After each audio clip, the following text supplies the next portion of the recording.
Hello, hello. Welcome to ohmTown Daily, the news show. Today we're in our time machine, jumping back to January 19th, 2024, Season 3, Episode 19. Today we're talking about the omnidirectional treadmill that's evolved, life on land, robotic mountain climber, a PAtato shortage, drop iguanas, time to put Fujitsu in jail. They bet they can bet poorly. Real life snake game, East Palestine revisited, and this has the ring of hype. That and more.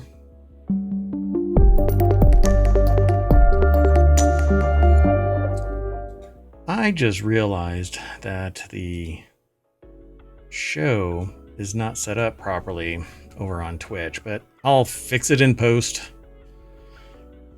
That's fine. Can't do it right now.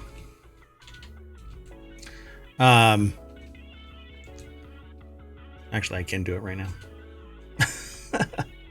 There we go. All right. Doesn't matter. Let's keep moving forward. I am Mayor Watt. That is ohmTown.com.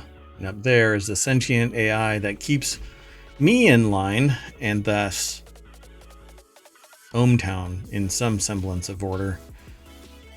Because as long as you're the AI is kind of my safety net, or Alaskan Airlines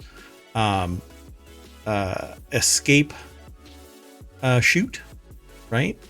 You stop me from losing my shirt when the door blows out. Something like that, right? Well, you want to say hi, AI? Good evening, ohmTown citizens. Pick up that can. I know you don't say it, but it's there in spirit. Yeah, so the Stream Elements message that went out to everybody is that we're doing Reality Hacker, which is yesterday's show. Actually, it's a week ago yesterday's show, if you're talking about the time machine. We're in a time machine because Mayor Watt had to, had an event. Let's just say somebody had an intimate look at the goings-on of Mayor Watt. An audit of sorts. Oh. Yeah. Anyway. All's good in ohmTown. So let's get into today's articles, which are actually from the time machine perspective today. But once we get out of the time machine, we will be doing January 21st. So that's how this works. We want to be transparent. We don't edit the show. You see and hear how the sausage is made. And it's gross like that. I'm afraid to know what kind of ASMR that was. It's sausage making. Right? We're having a sausage party. And we're making the news. Well, wait, sorry, the AI sent me an error message. I'm sorry, did I? I'm sorry I asked. I might be sorry I said. Let's get into today's articles. First article's over in the Mobile channel, and meet the Disney Imagineer behind the VR breakthrough. That is Holotile. Not really hip to the name, but its functionality is it's a revolutionary evolution to the Omni Treadmill. The Omni Treadmill was bands, and it would run just like a regular treadmill, and you could walk around and detectors would self-center you. And then this innovator, Imagineer, right, has been in Disney for about 25 years, innovating various things like electromechanical eyes so that they would pivot, but there aren't like armatures inside it. But using magnets would pivot the eyes. And because of the Is that for precision. like park attractions? Yeah. Well, and robotics in general. The amazing thing about that actually, when I saw that, I instantly was like, oh my God, this is amazing, right? I knew that Holotile was going to be a step above. And the reason why I was so fascinated with the eyes is because they're usually on an armature, and there's something that pivots, right? It's like a pin stuck in a ball, and then the pin is moved without any, without doing that, and just using electromagnetic mechanisms. You can make the eyes more reactive and more realistic looking. You could actually make them liquid filled and all of that kind of stuff, so that it looks like more realistic, because our eyes aren't just dried out little ping pong balls. They're actually liquid filled spheres. Anyway, well, semi spheres. At any rate, amazing work. I don't know what to say. I'm kind of gushing about this guy. Well, it says the legacy of invention and technology comes out of Disney Imagineering. It is some of the closest we'll get to sci-fi future, and two of Disney Parks' most recent incredible projects come from Lanny Smoot, a Disney legend who has already patented over 100 inventions. He says who's counting, 74 of which are at Disney, I think engineering. So National Inventors Hall of Fame member Lanny Smoot also created the retractable lightsaber for Disney's Star Wars experiences. It looks amazing when it unfurls. And just it looks like it's projected or something, because right? it's incredible that it's real.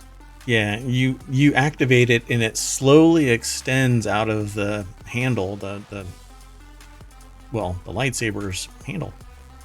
And it's seamless. It doesn't look like a plastic layer, tick, tick, tick. It's just smooth. It's a work of art. So there's only two people at Disney who have entered the National Inventors Hall of Fame: Walt Disney himself and Lanny Smoot. I mean, that tells you something about that company he's in. Yep. So, Madame Leota's floating head is one of his inventions. You're familiar with his work on that incredible lightsaber he made as real as possible with retractable laser action, and now he's made a very real holodeck-inspired invention, which it's not it might be holodeck inspired by his acknowledgement, but holodeck and this, it's just not really the whatever. I'm just gonna back off of this.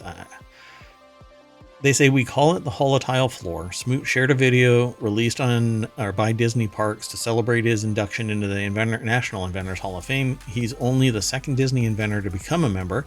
The first was Walt Disney. I had already seen a video of this before it was aggregated into ohmTown. Sabina Graves over at Gizmodo.com put the article together, and they have in the video they have this scene where the simulacrum of Rey activates the lightsaber and it slowly descends.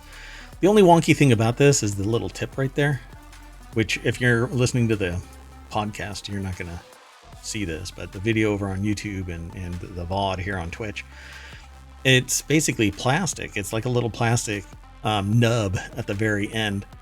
And I'm like, that's the only thing that is a detractor of it, because you wouldn't, the lightsaber wouldn't actually have that. But everything else, it's a seamless line. It's an amazing piece of work, right? So let me see if this actually, I don't know if it's going to break. So there's a video. You'll have to look for it on YouTube. I don't think, it is on this. Okay, cool. So Disney Imagineer makes history, and it's from Disney Parks. New tech revealed. And these little tiles down at the bottom, they look like somebody took, from this angle, it looks like somebody took a Domino's board and just threw it down on the floor. Yes. But you can walk on it, and it self-centers you, and they're remote controlled. So using your hand, you can be standing there or sitting there. And in this video, they talk about it. They do it. They show it. A person can sit there and go like this, and you're moving around on these holotiles. If you're in VR, you're immersed inside it. And when you're walking, these holotiles allow you to walk naturally, just walk. Right, in any direction. In any direction. You can stop. It'll recenter you. You don't have to worry about smashing into a railing, even though there's a railing there. I want this, but I don't know if this thing requires 4 feet of gantry in place because of all the mechanization underneath it.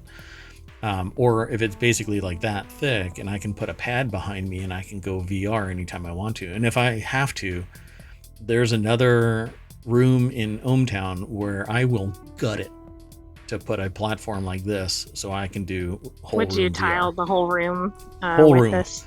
Whole room. I will bankrupt ohmTown.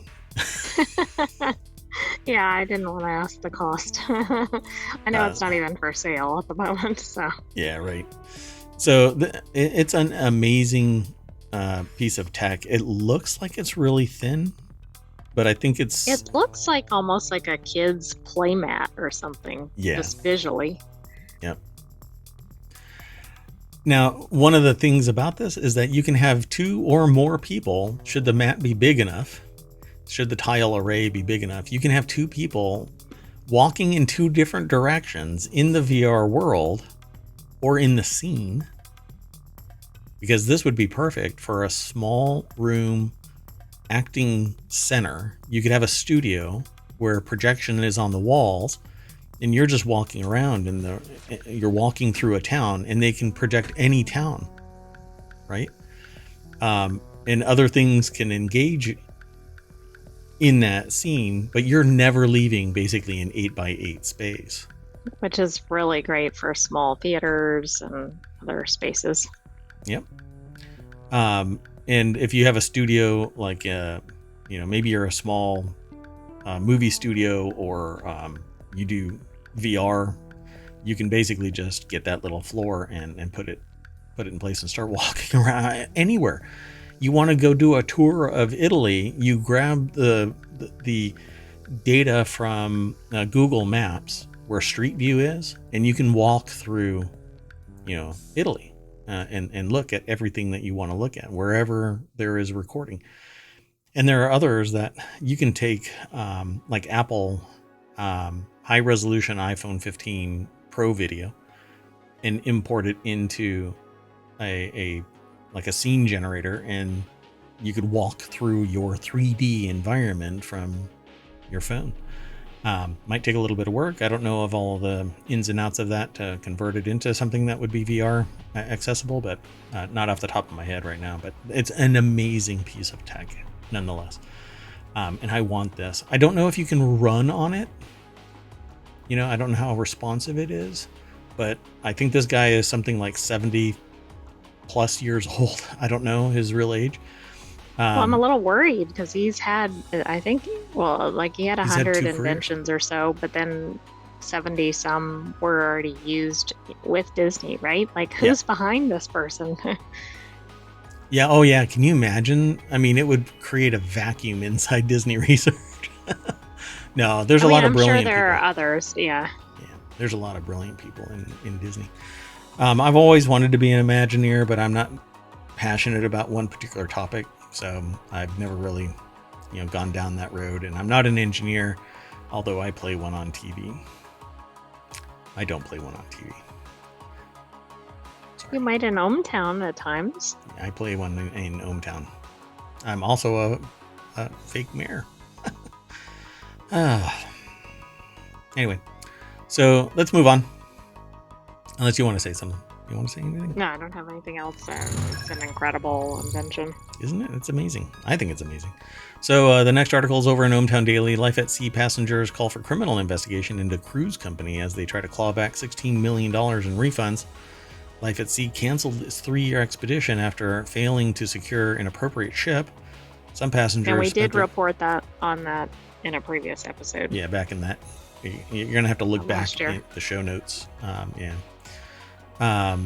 So people gave up their entire homes, invested their life savings, quit their jobs, did everything just so that they could do this. Next time you're going to do a around the world cruise, first thing to check, do they have a ship? Yeah, do you have a ship? No? Okay, I will wait until you have a ship. Right, I'll come back and pay you after that. Look, I'm ready to divest everything, and I will buy it says lifetime life at sea, but it's only 3-year expedition. Is it really only 3 years? Yeah, and that's interesting based on the conversation we were having before the show. Like giving up everything. A lifetime. Well, no, we were talking about like lifetime at sea supply of items. Oh, right. Yeah, there was a discussion about lifetime supply from a prize, and most of the people that were responding basically were like, "Oh, it's a year. It's a year. It's a year. It's a year." No, I kept on just closing those links. Like, no. When the question says lifetime supply, it has to be lifetime, not a year. Come on, get out of here. Bar lowered. Anyway, maybe they want you to take repetitive cruises, and so you could make this lifetime. Oh, sure. All you have to do is sell a house that you don't have and invest your life savings that you've already spent on this 3-year Oh, wait, expedition. that you've already lost. Yeah. So a group of passengers who are supposed to go on a 3-year cruise around the world with Life at Sea Cruises, before it was canceled 2 weeks before it was off, it was going to depart. The sentence structure in this really broke my head. Is now demanding a criminal probe into the company, as customers claim they're desperately trying to claw back $16 million in refunds. Most of that money should have gone to a ship. So what the hell were they doing? Where is that money? Well, that's true. I mean, you'd think the funds would be sitting there because they hadn't procured the ship. Right. Yeah, this is over at Business Insider. Lloyd Lee and Brittany Chang put the article together. And we've talked about this before. So the new element of this is that they're trying to litigate as a criminal endeavor, which means it's a completely different threshold. They probably had a better chance of a civil action clawing back than criminal, because basically everything gets locked down. You don't get your money back until a criminal case is closed. And this could take a decade, depending on how good their attorneys are. I mean, hell. I mean, do you think the criminal, well, I don't know, the criminal action might be leveraged to get the refunds, expedite some settlements and some other things? I don't know. Who knows? Right.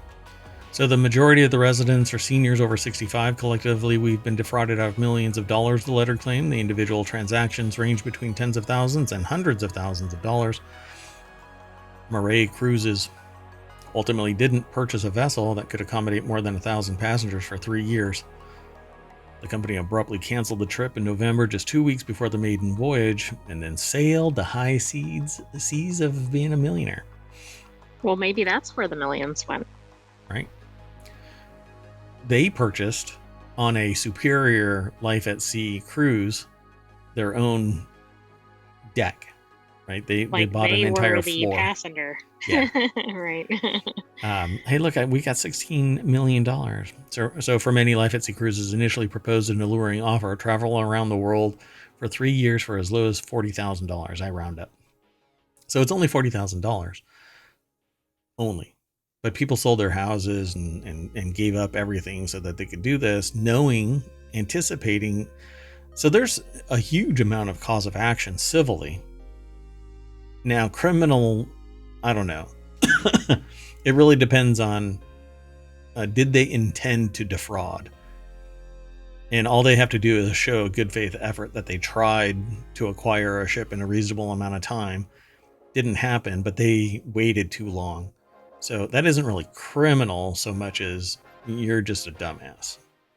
And now I would But it might be criminal if they're just holding their funds and right, or something like that. Yep. So Murray is not such a big company to afford to pay $40 to $50 million for a ship. Murray Cruises CEO Vedat Ugurlu said in a memo, right? But then you don't promise. Then why were they doing the life at sea then? Yeah. So they wanted a budget ship where the front will fall off. Hey, maybe there's an Alaskan seaways, like a sea lines, right? Alaskan sea lines where the bulkheads will blow out. I mean, they already have the inflatable slide. Look at that. Your chance of survival has increased by whatever the square meter flotation device is.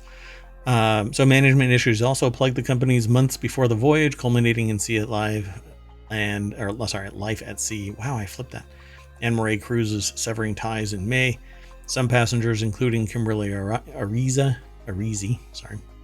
pulled out of plans in light of the internal company issues. Arizi, who was one of the first to sign up for the trip, previously told Business Insider that she received a refund for her $5,000 down payment on the fare.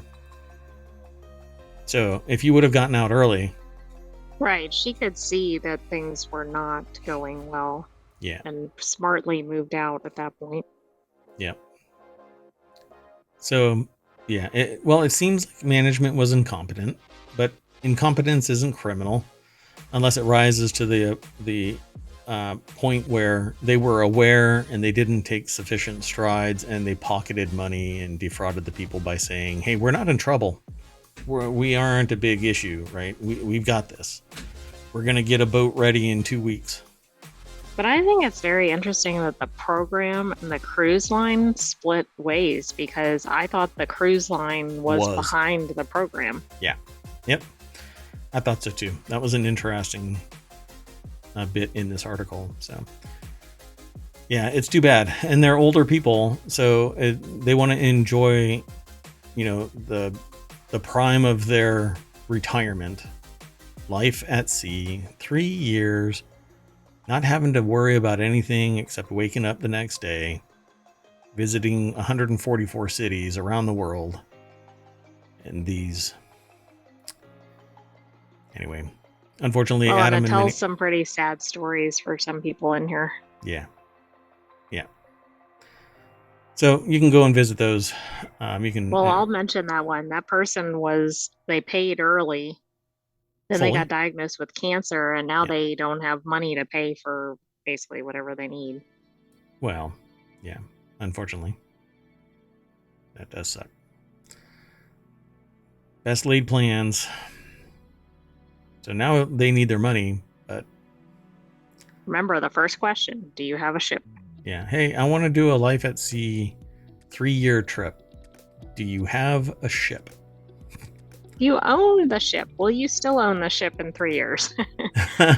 You got to fit all of these checks. Right, like maybe it's leased for like a week. That's not going to cut it. Yeah. All right. Hey, the next article is over in Technology Today. A wearable robot that makes climbing mountains easier. Let me throw that in the chat for you. There you go. As people age, they gradually lose muscle strength in their arms and legs. Oh no. Making it difficult for them to participate in leisure activities such as hiking and traveling, and they often need to rely on assistive devices such as canes, wheelchairs for mobility, or their children to carry them around like a backpack, complaining that they're not moving fast enough. Don't worry, no stress. Anybody who might be listening. Anyway, however, these devices do not improve muscle strength, so wearable robots that can compensate for the lack of muscle strength are attracting attention as an innovative technology to improve the health and quality of life of the elderly. So this article is over at Tech Explorer. National Research Council of Science and Technology put this article together. And this here is a 65-year-old man successfully climbs to the top of Mount Yongbong in Bukhansan Mountain. Using basically an exosuit that powers their hips and legs so that they can walk up this. And it's relatively easy. I think I saw a stat that it's like a 8-to-1 ratio. And so you basically defy gravity by that's really cool. walking, because it's a powered servo type of suit. And as long as you keep the same cadence and the batteries don't drain, then you walk more effortlessly. Even if you have limited mobility, you still have to have some ability to cause it to perform a function. Have some muscle strength, I'm sure. Balance and be able to activate the servos. So Dr. Lee Jongwon of the Intelligent Robotics Research Center at the Korea Institute of Science and Technology, or KIST, has developed a wearable robot moonwalk Omni, which means, quote, to actively support leg strength in any direction, omnidirection, to help walk like walking on the moon. Oh, that's interesting that I said the 8-to-1 ratio. So, and that it basically reverses gravity, because there's very little gravity on the moon. So a senior citizen successfully completed a wearable robot challenge to climb to the top of Mount Yongbong. They spelled it wrong up here or down here. So up in the caption, it says YONGBONG, and down at the bottom, it says YEONGBONG.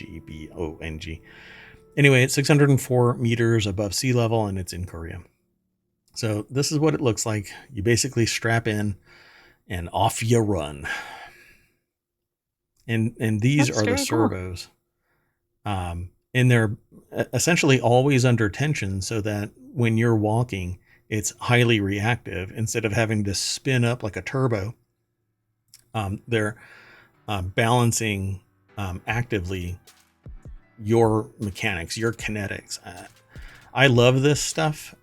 They're actually, one of the things that I've always wanted was to make a football game. I even referred to it as Armor Ball, which was basically a smaller field like football, but you're in full-on armor, and the objective is to enhance power armor for either tactical operations or for any other operation that requires enhanced mobility, enhanced capability of a human, where you get the fidelity of a human, the gamut of operations and cognitive abilities, but I can lift a car, or I can move a mountain, essentially, because the power suit has been enhanced iteration after iteration.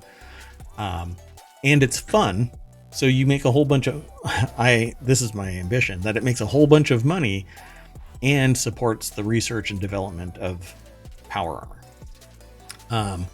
So various types of wearable robots have been developed in the past, but due to their heavy weight and large volume, they have limited rehabilitation process of patients in hospitals with simple indoor environments. Yeah, you can't really do that.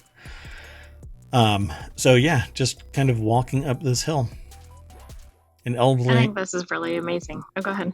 No. An elderly participant in the challenge said, quote, I thought I would have to give up mountain climbing, which I enjoyed since I was young, but I feel 10 to 20 years younger after climbing the mountain comfortably with this wearable robot.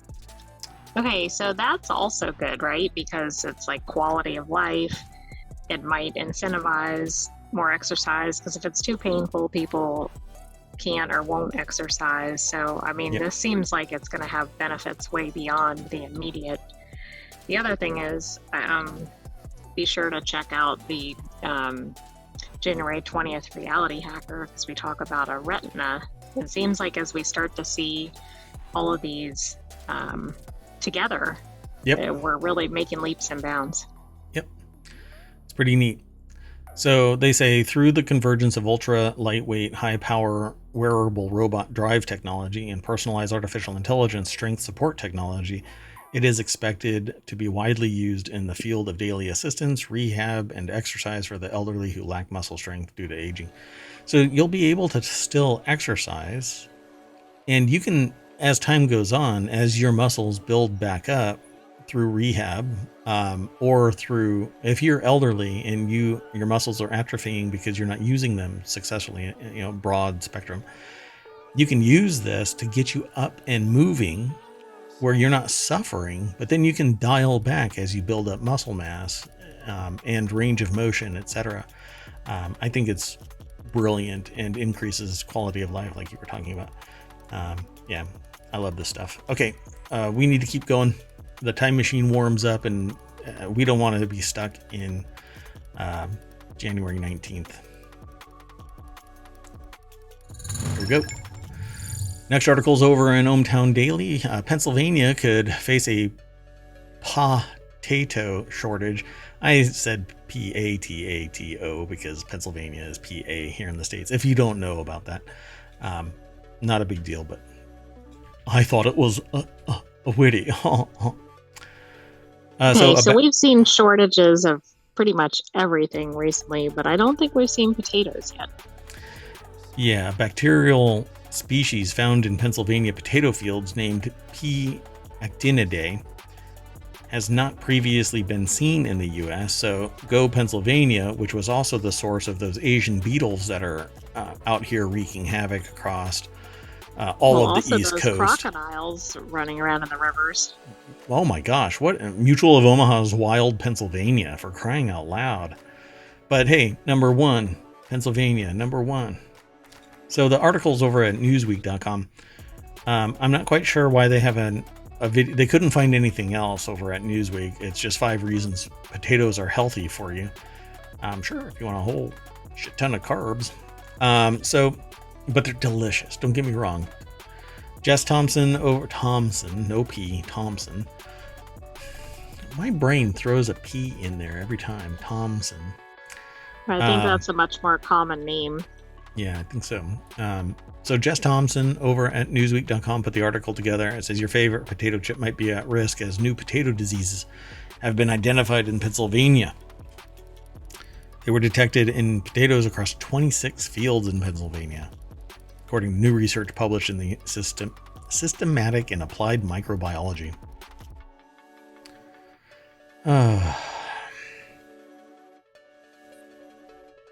Sorry. So if these diseases were to spread across the state and cause crops to fail, it could be disastrous. Pennsylvania is the home of several chip companies, including Martin's, Utz, and Snyder's of Hanover. So basically the 3 major brands in the United States. Oof. Exactly. I mean, this could be, I don't know what Americans are going to do if they lose potato chips. Yeah, this is pretty bad. Outbreaks of potato blackleg and soft rot caused by Pectobacterium species, and more recently, Dicea species across the. That just sounds bad. It decays. Right, decay. Yeah, I wonder if it was named that intentionally, or somebody has a very unfortunate last name. Across the U.S. Mid-Atlantic region, have caused yield loss due to poor emergence as well as losses from stem and tuber rot, the authors wrote in the paper. So it's basically a multifold collapse of the potato. This starts to like smack of the Irish potato famine. Exactly. I wonder if they actually make any mention of this. They've got to, because I think that's the most well-known. I just checked that. That's actually late blight that caused that, but I don't know if that relates in any way to this. Right. So the researchers found that 456 bacterial samples collected from the fields, there were 6 species of Pectobacterium and 1 strain of Dicea that had not been previously seen in Pennsylvania, and even 1 Pectobacterium species never before seen in the U.S. Oof. I won't go through all of the names, but basically potatoes rotting from the inside. Comes after Maine saw a smaller crop this year, harvesting 700 million fewer pounds of potatoes than in 2022. The era of cheap food, even potatoes, is over. It still rings. Gonna have to make a shirt of that. Let's see. Yeah, they don't really say much more about this, but you can take a look at it over in the show notes. Just follow the link. It's been associated with. Looks like. Go ahead. Oh, it looks like another strain is in Europe, but hasn't hit the U.S. yet. Yep. So I think really the problem here is that this is imported in. This didn't evolve here in the States. It came from somewhere. Just like those black spotted red beetle the thingy. lantern flies. Lantern flies, yeah. Which I tried to delete one that was on the mayoral mansion, and that thing leapt straight at me as my leg was coming up, and like right at my head, and I'm like, I think I made a squeak, and the dog started barking. Anyway, maybe a dolphin, or I think a dolphin responded. Maybe whales. That's why they're so hardy. Beached right? themselves. They can stand up to anything, including humans. Yeah. Big guy like Mayor Watt. Afraid of little lantern flies.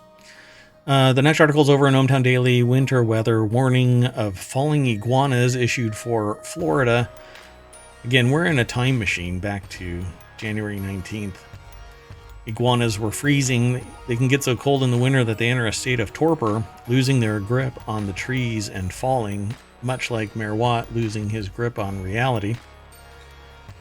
I was thinking much like the person losing their grip when an iguana falls on them and they freak out. Yep, got to be careful of drop iguanas. They're just chilling, though. The blast of Arctic air that has plunged most of the United States into freezing temperatures may bring another strange risk to Florida. Iguanas falling from the sky. They're falling from trees, come on. Falling iguanas possible this weekend in southwest Florida as the coldest air of the season moves in Sunday morning.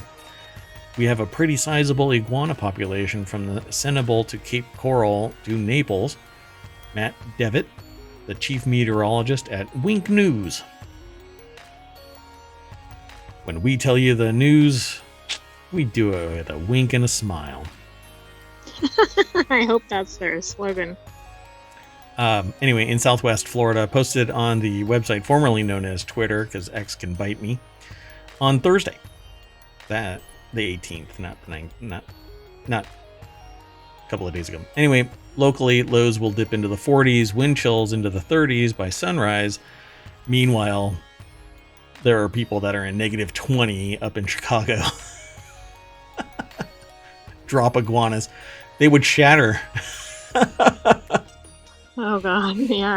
They wouldn't just be in torpor, they would be popsicles. Devitt noted that iguanas begin to fall from trees around 45 degrees and below.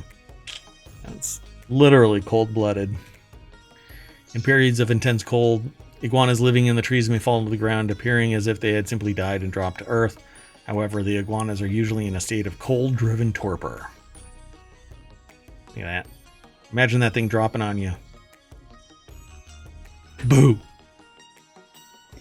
I don't think most people would react well. Yeah, they might wake back up once they hit the ground. And if they don't, well, they might shuffle off this mortal coil. But in the words of an iguana that I once met, don't worry, we'll make more. Let's keep going. Oh, before I do that, let me throw it into the chat. Let's go. So this next article is over in The Word in Law. Fujitsu bugs that sent innocent people to prison were known from the start.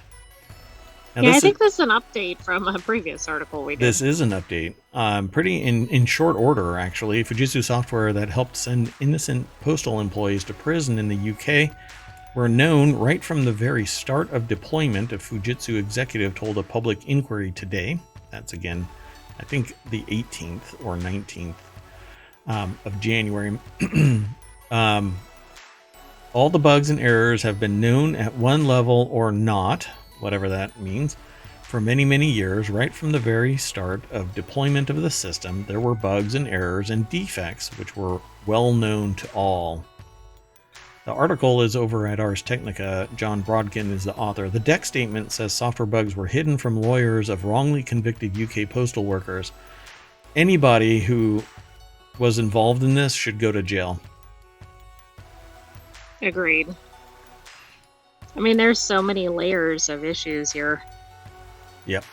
So this is Paul. There's a picture of Paul Peterson, co-CEO of Fujitsu's European division, testifies for a public inquiry in London on January 19th, 2024. If that was the statement from Paul Patterson needs to go to jail because they knew about it from the start.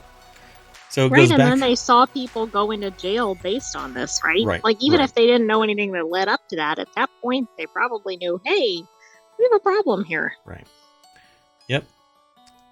So it says some innocent people went to prison while others were forced to make payments to the UK Post Office to cover the postal shortfalls because basically the software from Fujitsu would have had mathematical flaws in it that led to people having short drawers, which sounds funny when I say that, but it's not funny. It does, because but it's not a funny topic, I know. 900 sub postmasters and post mistresses, I think sub post people, who were accused of theft or fraud when the software wrongly made it appear that money was missing from their branches. You know, I don't know. I'm kind of thinking if there's something that, say, every location is having somebody arrested for fraud. Mm-hmm. Who was the investigator? Possibly gonna, right, exactly. Like, is somebody gonna go, hey, wait a second, something's a little off here? So, again, 900 people. Only 93 convictions have been overturned, and thousands of people are still waiting for compensation settlements. During the prosecutions, courts hearing cases against postal employees were not told of 29 bugs identified as early as 1999 in the system it built. 1999 is when it was installed. They knew from the very beginning. So a Financial Times article said that the public inquiry heard in December last year that the post office's lawyers had rewritten Fujitsu's witness statements. Now, those lawyers should be going to jail. And losing their law licenses. Oh, of course. Yeah. They also said that the Which post I guess office... you're not going to be practicing if you're in jail, but anyway. You could be a jailhouse attorney. They used prosecution powers available to private corporations in the UK, obtained 700 of the 900 convictions. The other convictions came in cases brought by Scottish prosecutors. The scandal may lead to reforms of the private prosecution system that lets organizations take people to court. And nobody, for criminal actions, it should be the state. No business. It's bullshit. That shouldn't be taking place. So they knew about the bugs all the way back to 1999. That led to this. It wasn't that, oh, well, they're just a bunch of bugs that didn't have any impact on it. They knew that the bugs were resulting in these flaws. If you have so many that you are sitting there being able to prosecute 900 people, for Christ's sake, what is going on? Exactly. This is criminal negligence, but it's not the 900 people. It's Fujitsu. It's the attorneys. It's the installers who saw the errors and didn't do anything. It's forensic investigators who were trying to track down the bugs. Anybody who, hey, why didn't Joe show up for work? Oh, he was criminally prosecuted for a short drawer and thrown in jail. And then you hear that same thing 900 times. Kind of makes you wonder. At what point do you go, something's happening here? And I hope, they cannot get time back for all these people. Of course, they better look at this and rethink the system, because I didn't know about this private prosecution piece. Yeah, there is an element of that here in the States, by the way, that it can leverage law enforcement. That's a business. I can't remember the name right now. It's been a long time since anybody in my circles have discussed it, but there is a Software Business Alliance. I think that's the name of it, where they can leverage law enforcement for criminal prosecution. They can actually, at least this is what I've been told historically, and it's been so long since I heard it that it may not actually exist. It's like a peeing in the pool will follow you around kind of a thing. An urban myth that keeps people at bay. Anyway, so. This is just disgusting from end to end. I'm shocked that it lasted this long. 16 years worth of prosecutions. Me too. And I am really surprised, though, that we saw this follow-up as fast as we did, because we had just included the other article probably within the last week. So really, what was the full range? I mean, is this still ongoing? Because... Well, they don't have the people pardoned, or, I mean, there's people probably still in prison, and then there's some really dark stuff that they mention at the bottom, because, of course, other things happened because of this. Yeah. So I don't know. I'll have to look. Maybe we can bring it up again at another time, but I'm sure we'll hear about this. I think Fujitsu should go to jail. Oh, maybe they should be taken down. I mean, they should be debarred from wide scale, like, conspiracy. Yeah, they should be debarred from doing federal work, government work. Just punt them. So no more government contracting because you can't get your shit together, Fujitsu. Okay, at least not in the UK. And then you have to open source all of your stuff so that everybody else can look inside, make sure that you haven't wet the bed. It's just disgusting, and I can't soapbox. So the next article is over in Rounders Gear. This one is a fun one because it's basically a big oops. So a couple attempts world record for betting at the most casinos. The Guinness World Record for the most casinos gambled at in a 24-hour period is 74 in 22.5 hours. This was set by Kimo Yoon and Gary Meyer on October 19th, 2017. Nothing says gambling addiction like trying to break a world record. Right. So on October 4th, 2023, John and Christina Mahaffey took on that record. It was a fitting way to celebrate their 21st wedding anniversary. The Las Vegas podcasters reasoned. Oh, wow. Really dipping into the pool. Since it meant their marriage was old enough to gamble. So we gave ourselves 7.5 minutes to spend inside each casino. Christina told Casino.org's Scott Robin on the new episode of Vital Vegas podcast. This is more marketing than anything. Even if they did wet the bed, they still got a pump for Vital Vegas podcast. Because we were so familiar with the properties, there were some we were in and out of in less than 3 minutes. So after they did rehearsals, that's interesting. Oh, wow. Like a timer so that they knew, go. Right, it almost makes me think of like an Ocean's 11 or something, but obviously different. Yeah, kind of a budget version of it. Yeah. So Casino.org is the source of this. Corey Levitan is the author of this. And it says, no more bets. After hitting a bunch of casinos west of the Strip, they circled back to Circa, placing their final bet at 1:15 p.m. the following day, a little over 20 hours later. They had visited 93 casinos, smashing the previous record by a head-spinning 19 casinos, or so they thought. There was a hitch, which they discovered only after contacting Guinness with their receipts in hand as evidence. The couple only played machines, and that wasn't Guinness good enough. Their standards required table gameplay for it to be considered. Yoon and Meyer's Guinness World Record would stand. So there's more to this. And if you want to challenge it, then good luck. Be sure to read the fine print of the Guinness World Record. But that is a lot of table play in that period of time, because you can't just go up and like pull a lever on a machine. Yeah, table play means that the table has to be available and you have to be able to sit down, make a bet, and bow out, Right. Even if you would have to have somebody following you around with chips for that casino so that you can just play it. I don't know if you have to switch to different casino denominations. I don't remember. It's been forever since I went to Vegas. But you could probably just do a cash buy-in immediately, plop down $5, play, and get out. Even if you win or lose, you just go, it's a tip, go, Now, if you crush it and you win big, well, $5, you're not going to win big. I mean, it could be $1. Unless you pick like a roulette number or something. Oh, right. I keep thinking it's going to be a card game, but they just want table game. I don't know what it is, but yeah. It could be anything. You'd have to find the ones that's super fast.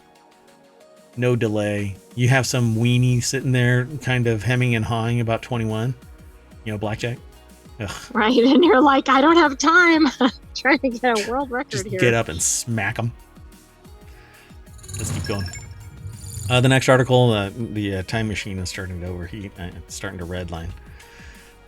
So the next article is over in Technology Today. Novel snake-like robot 3D prints its own body to grow longer.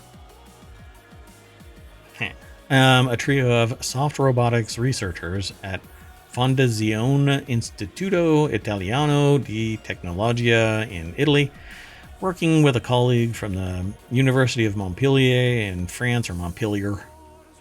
I'll put the hard R in there. Montpellier.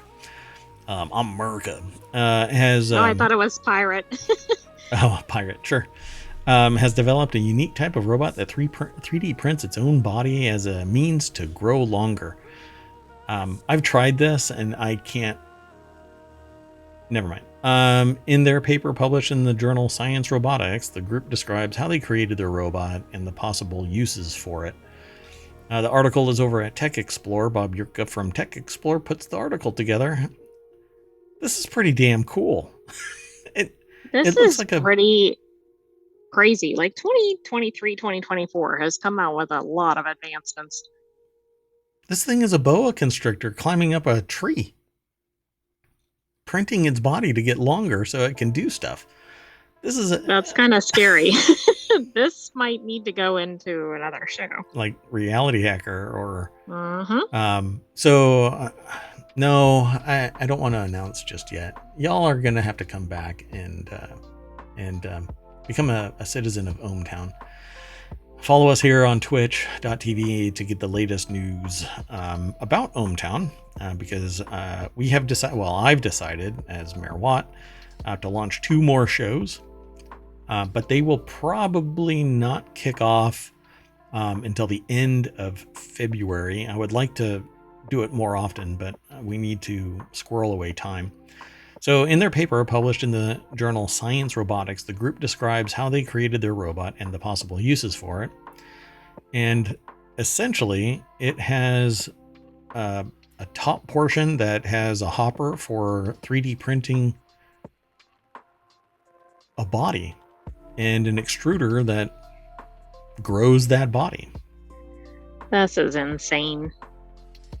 Philobot has a tube inside its body that feeds the head, which contains a 3D printer ink, a type of plastic, this is probably the goofiest description of what 3D printer ink would be, a type of plastic. So yes, it's a type of plastic. Why did they water it down so much? In the description, the explanation of it? Yeah, I don't know. Oh, so the head of it actually rotates itself so that it can print layer after layer. So it prints from the head up. The head then prints in a rotating fashion, coiling body material behind it. In the opposite end, at the rear of the robot, is a base holding the inkwell, a pump, and a power source. Inside the head, along with the printer, are electronics that respond to signals from sensors on an exterior part of the head. Input from the sensors is used to control the output of the printer. It is able to speed up or slow its rate of spin and the amount of ink supplied. This allows for controlling the direction of growth. So it actually can act kind of like a vine. And I think that's how they describe it, really. So it can actually grow in a particular direction. How creepy do you think this would be if you encountered this? I don't know. I think it would be freaky. Yeah, you're like, whoa, that's an alien kind of a thing. But it looks neat, honestly.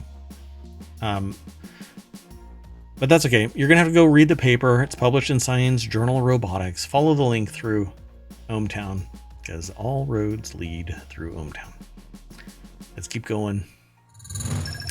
So the next article is over in the Mobile Channel, a year after the toxic train derailment. And is East Palestine safe? I'm going to go no. Okay, this is for Ohio, right? Yeah. So this story was originally published by Grist. You can follow the link that they have embedded in our news aggregator straight away. We don't edit any of this unless there's something catastrophic. So whatever it is that's here is what was provided by our source. In this instance, the source is actually Gizmodo. Eve Andrews from Grist published it over at gizmodo.com, which is a large network of different shows like Deadspin and Jalopnik and Kotaku. Quartz is another source for us here, and we aggregate this little snippet and nothing more. Then we talk about it from our perspective live. We don't read the content beforehand unless it's something that really goes deep into science and we need to like kind of ready ourselves for the depth of the article. But so we don't say, what is that about? Yeah, exactly. One of us typically knows more than what's being discussed in the article. So at least, two. Anyway, so it says it looked like starry night. It would be beautiful if it weren't so toxic and deadly.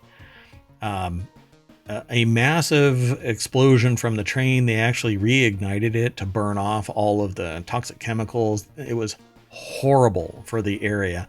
And yet dipshits were saying that it's fine. Drink the water. I would have sat there and said, you drink the water here.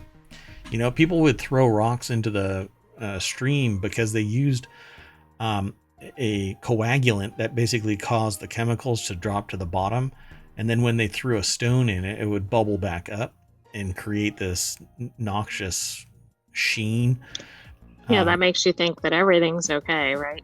Yeah, and I've had people tell me, well, you can do that with any stream that has sediment and biomass at the bottom, and it's really just from the biomass decomposition. And I'm like, sure.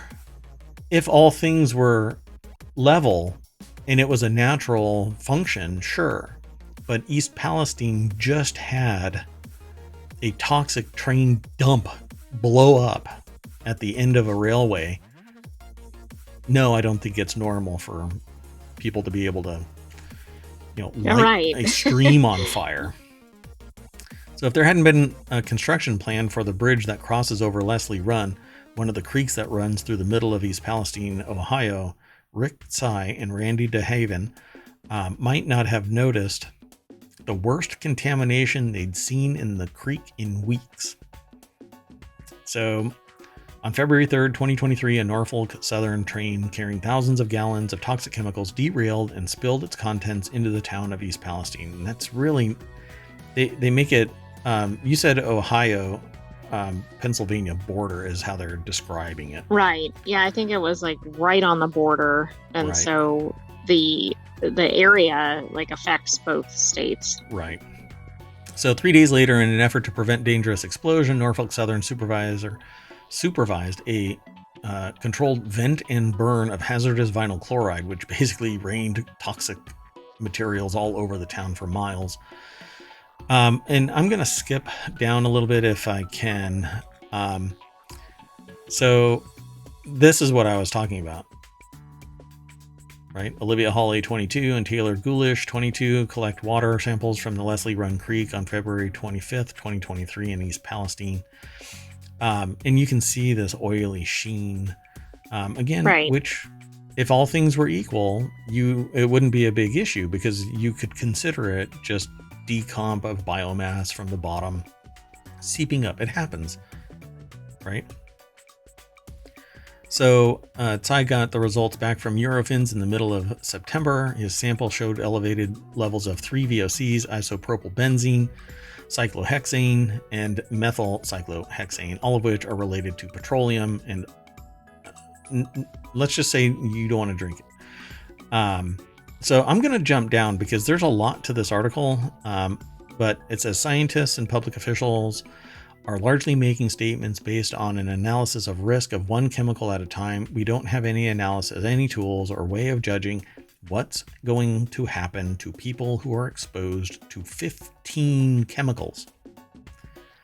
That's a good point. I mean, we've seen where people have been kind of like, oh, everything's okay. But I don't think I'd seen that statement made in any of the other articles we've looked at. Yep.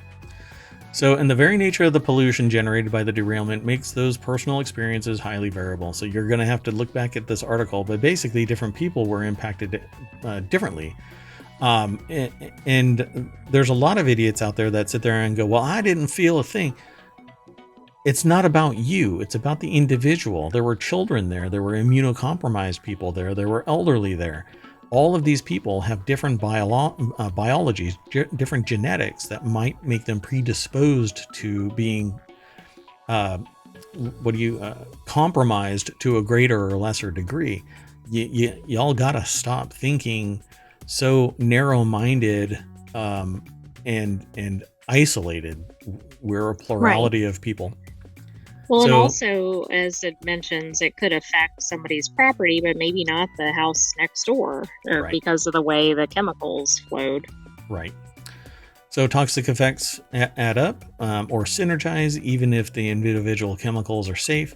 Professor Dr. Beatrice Golem, unfortunate, a professor of medicine at the University of California, San Diego, who is conducting a study on the toxicity of East Palestine derailment. 2 people can be exposed to the same chemical or even the same mix of chemicals and have entirely different reactions based on their genes. Oh, it says it right here. And incalculable quantity and mixture of other chemicals they've been exposed to in their life. That's why there are levels of testing for a medical treatment.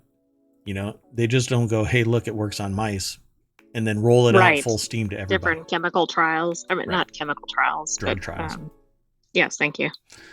And so you could have 100 people in a study, and 50% of them, there's no reaction, and 50% of them survive and have a better quality of life. Now you have to evaluate the risk. Was there anything else that was a knock-on? And then you find out after 6 years that the 50 who did survive and weren't made better contracted cancer or something like that. And it's because the treatment actually had some knock-on effect of the genetics and activated some cancer cells.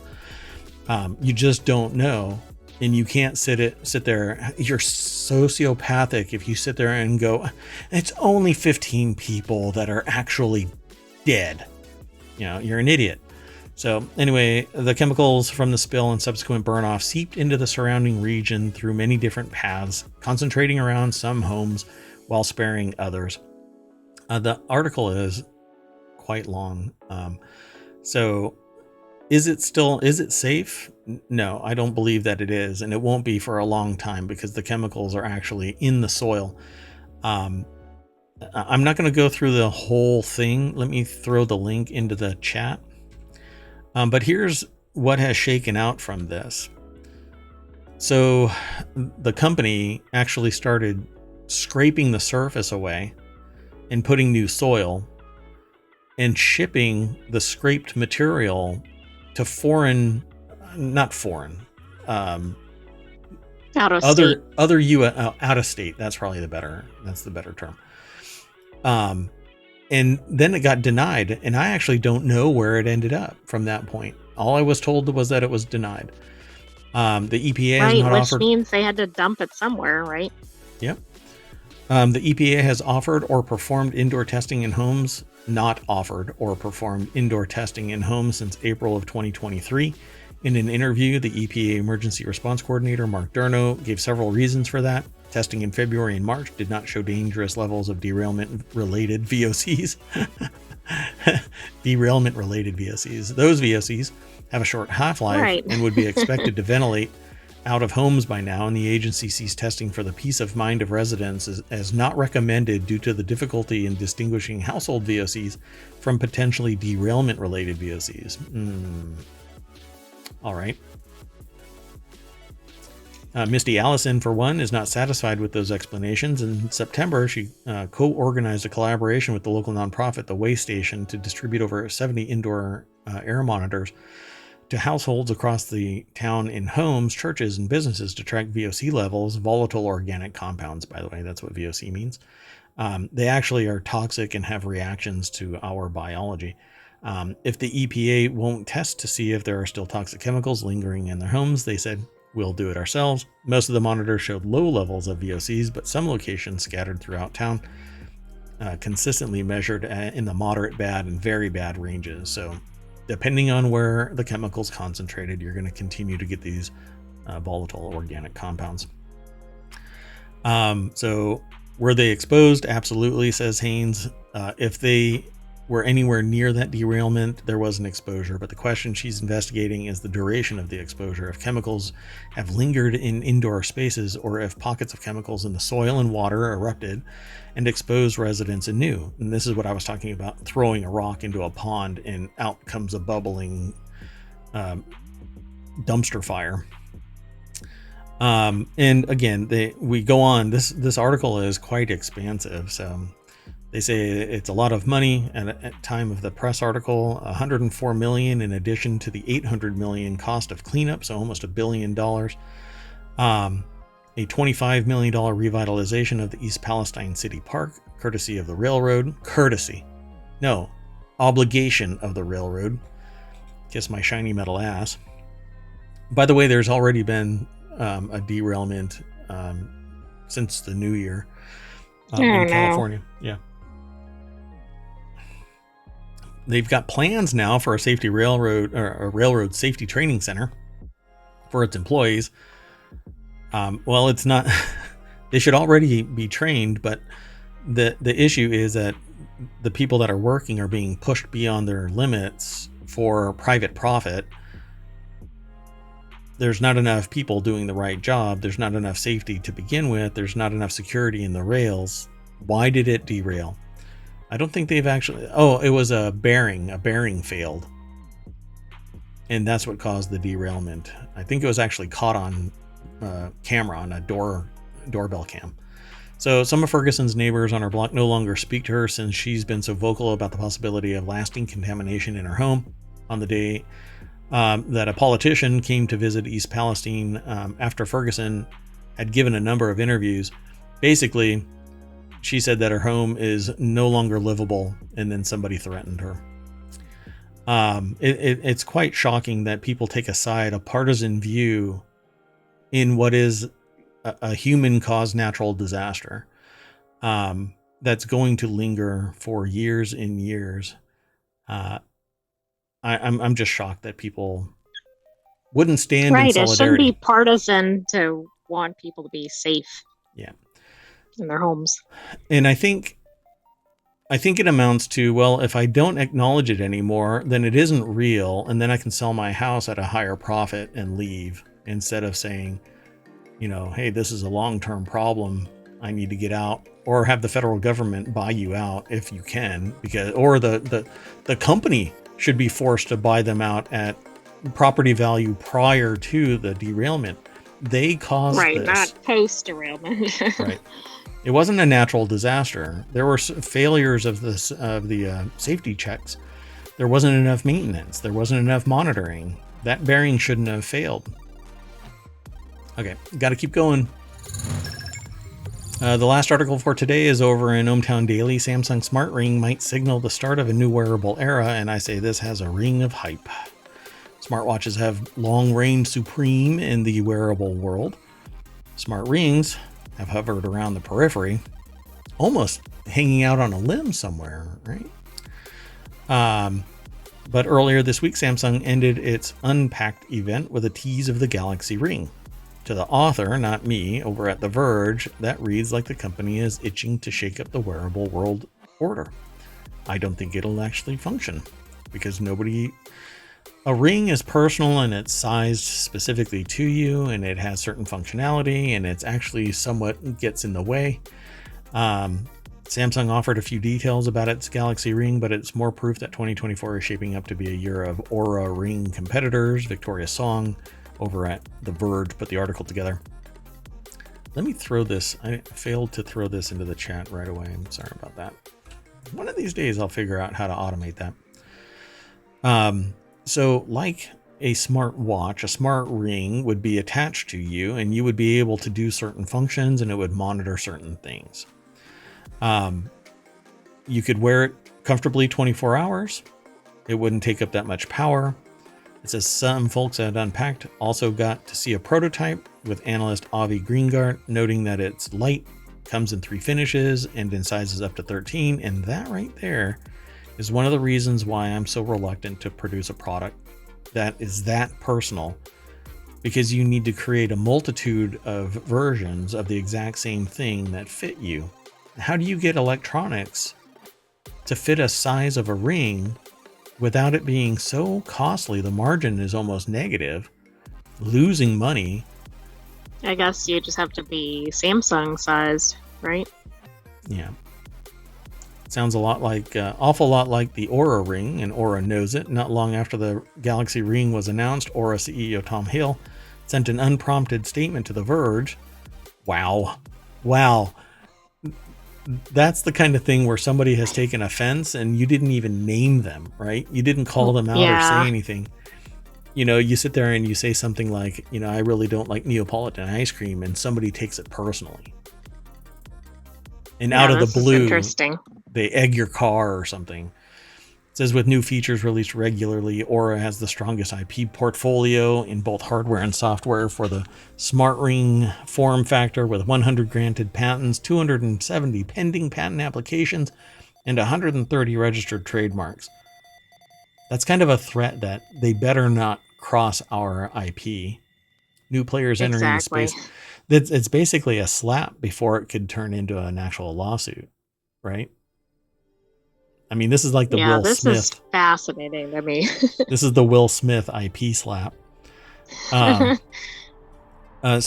if you've never heard of what a slap suit is, it's a strategic lawsuit against public participation.